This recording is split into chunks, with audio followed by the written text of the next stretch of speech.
ሰላም ጤና ይስጥልኝ እንዴት ናችሁ? አሁን ቀለል ያለ የቡላ ገንፎ አሰራር በእንቁላል ላሳያችሁ ነው። ከ6 ወር ጀምሮ ላሉ ልጆች በጣም ቆንጆና ቀለል ያለ ምግብ ነው። አሁን እዚች ጋር የቡላ እርጥብ ቡላ አለኝ። ያው አንድ የሾርባ ማንኪያ ከፍ ያለ የሾርባ ማንኪያ አንድ እና እዚህ ጋር ደግሞ እንቁላል የተፈረፈረ አለኝ። ፈርፍሬ አስቀምጬዋለሁ። ከዛውን እንቁላል የተፈረፈረው ላይ መጀመሪያ ቡላውን እንበጠብጣለን። ውሃ አድርገን ወይ በውሃ ወይ በወተት ነው። እኔ እንቁላል ስላደረኩኝ ወተት ማድረግ አልፈለኩም። አድርገን በደንብ እንበጠብጠዋለን። ከዛ ውስጥ ስቶቭ አጥፍቻለሁ። አሁን ስቶቬን ለኩሳለሁ ማለት ነው። ብጥብጥ እናደርጋለን። ቡላ በመሰረቱ ለህፃናት እኔ አሁን ልጆች 11 ወር ናቸው፣ ግን ከ6 ወር ጀምሮ አበላለሁ። በጣም ቆንጆ ነው። ለአጥንት ጥንካሬ በጣም አሪፍ ነው። ለወገባቸው በቃ ጠንካራ ያደርጋቸዋል ልጆቹን እና ብትመግቡ ጥሩ ነው እላችኋለሁ። እና ቡላ በተለያየ ነገር ይሰራል። በዱባ በስሎ በበሰለ ዱባ አድርገን አብረን ገንፎ ማድረግ እንችላለን። በድንችም በጣም ቆንጆ ነው። ከካሮት ጋር ከበሰለ ካሮት ጋር ከተለያየ አትክልት ጋር ከሙዝ ጋር ጠዋት ላይ ለቁርስ እንዴት ጥሩ እንደሆነ ነግራችሁ አልችልም። አሁን የበጠበጥኩትን ቡላ ወደ ተፈረፈረው እንቁላል ይከታለሁ። በጣም ቀላል አሰራር፣ ምንም መጨነቅ ምናምን የለባችሁም። ከዛ በኋላ ያብሬ እንደዚህ እያማሰልኩ እስኪወፍር መጠበቅ ነው። ለምንድን ነው እንቁላሉን መጀመሪያ የፈረፈርኩት? ትንሽ በሰል ማለት ስላለበት ነው እንቁላል። ከዛ እንደዚህ ማድረግ ይቻላል። ያ ቶሎ የመብሰል ነገር አለው ቡላ። እያደረግን ማማሰል ነው። ብዙ እቃ ማነካካት አይጠበቅብንም። ያለን እቃ ያው እኔ እንደምታዩት ኪችኔን ብዙ ምቹ አይደለም፣ ግን ባለው እየሰራው ነው። አሁን ይሄን ሲበስል እናየዋለን።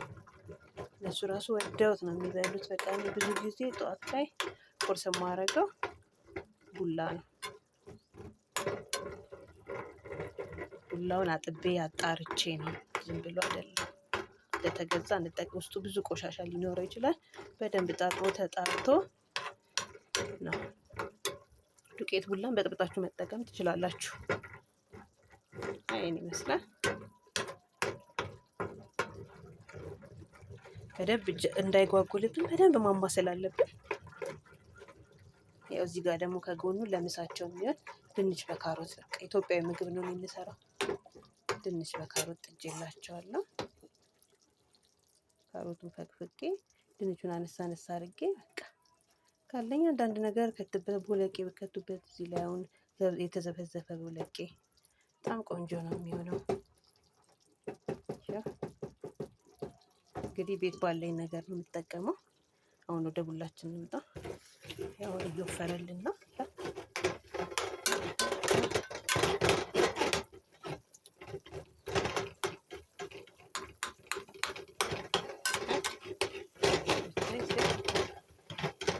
ትንሽ ግን ግግር አለብኝ። ትንሽ ውሃ ጠብ ላድርግበት። እኔ እናንተ ልኩን እንትን ብላችሁ ማድረግ። 2 ሲኒ ውሃ ብትበጠብጡ በቂ ነው።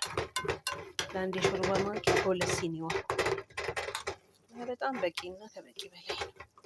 ይሄን እያያችሁት ነው እንዴት እንደሚወፍር። በጣም ቆንጆ ምግብ። እኔ ለነገሩ ልጆቼ መንታ ናቸው። ለሁለቱም ይሄንን የሰራሁት፣ ግን ያንሳቸዋል። ሌላ ነገር ጨምርላቸዋለሁ። እዚህ ላይ ደግሞ እርጎ ማድረግ እንችላለን። ሳውጣ እርጎ አደርግበታለሁ፣ አሳያቸዋለሁ የእርጎን አደራረግ። ብዙም ቪዲዮም ጥርት ያለ አይደለም፣ እንግዲህ ለማሳየት ያክል ነው። ወደፊቱ በደንብ በሰፊው ሰርቼ አሳያቸዋለሁ። ላይክ፣ ሼር፣ ኮሜንት ማድረግ አትርሱ። አመሰግናለሁ።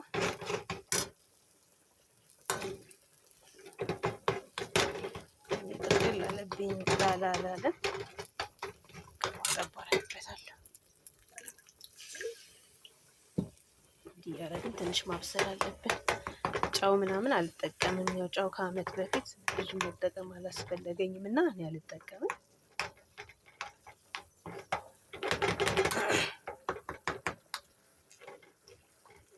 ያው ብናወርደው አሁን ደስ ይለናል። ቆንጆ ነው። ፈትፈት እናደርገዋለን።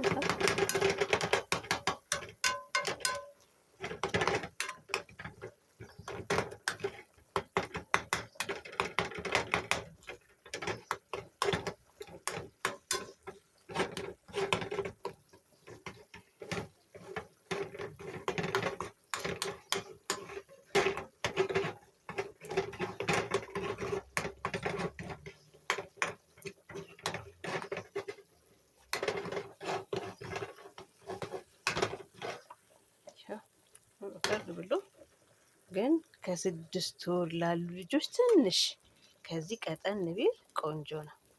አሁን ይሄ ሲበሉት በቃ ግብት ግብት ስለሚሉ ልጆች በቀላሉ ይወዱትና በደንብ ይበሉታል። በተለያየ ፍሩትም እያደረጋችሁ በምናምን በጣም ቆንጆ ቆንጆ ቆንጆ ቴስቱ እንዲጠፋ እያደረጋችሁ መስራት በጣም ቆንጆ ነው። ትንሽ መጠብ ላድርግበት። ትንሽ ለቀቅ እንዲልልኝ ስለፈለኩ ነው እንጂ በቃ ይሄ በቂ ነው ያለው።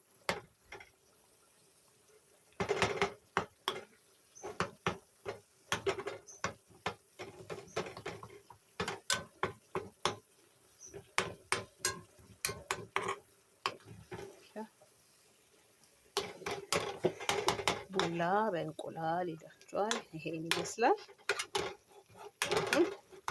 ሳቀርብን አሁን ቆንጆ ነው። አሁን እኔ እንቁላል ማደርግበት ምክንያት ክብደታቸው ለክብደት ቆንጆ ነው። ዛሬ እንቁላል ደግሞ ለልጆች በጣም ቆንጆ ነው። ከተለያየ ነገር ጋር እያደረግን እየሰራን እንቁላል ያው ተወዷል። ብቻም አይሰራም። ከተለያየ ነገር ጋር እየቀላቀልን ብንሰራ አንድ ቫይታሚንነቱም ሁሉ ነገሩ ቆንጆ ነው።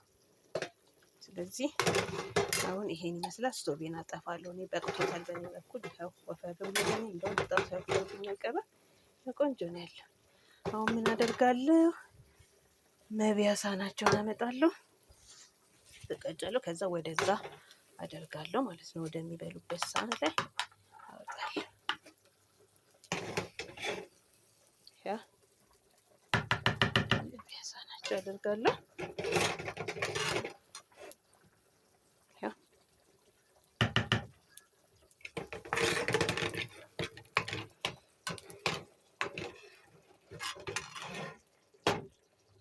ስቀርጽ ብዙም አልተመቸኝም ያለው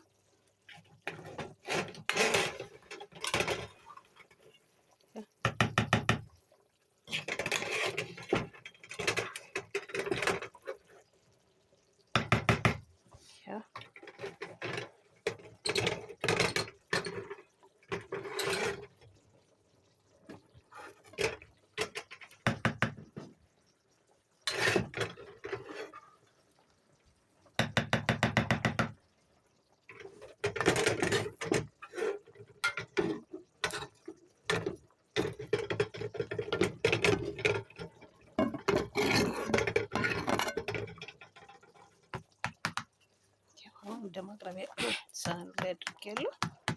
እንደምታዩት እንዴት እንደሚያምር ወደ ብርሃን አድርጌ ላሳያችሁ።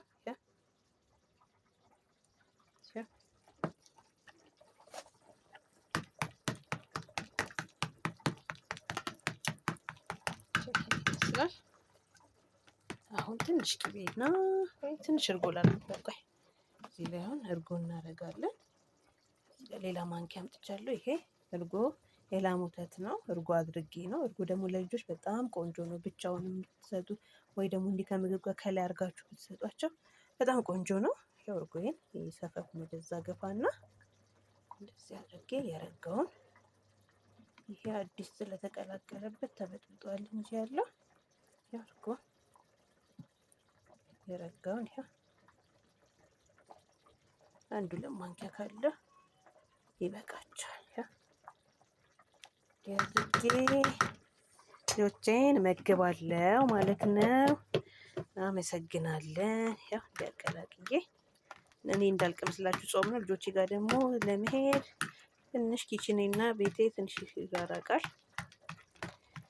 ስለዚህ ይህን ይመስላል። በጣም ቆንጆ ነው። ለልጆቻችሁ እያበላችሁ ሞክሩት። አመሰግናለሁ። ቴንኪዩ። ላይክ ሼር እንዳይቀር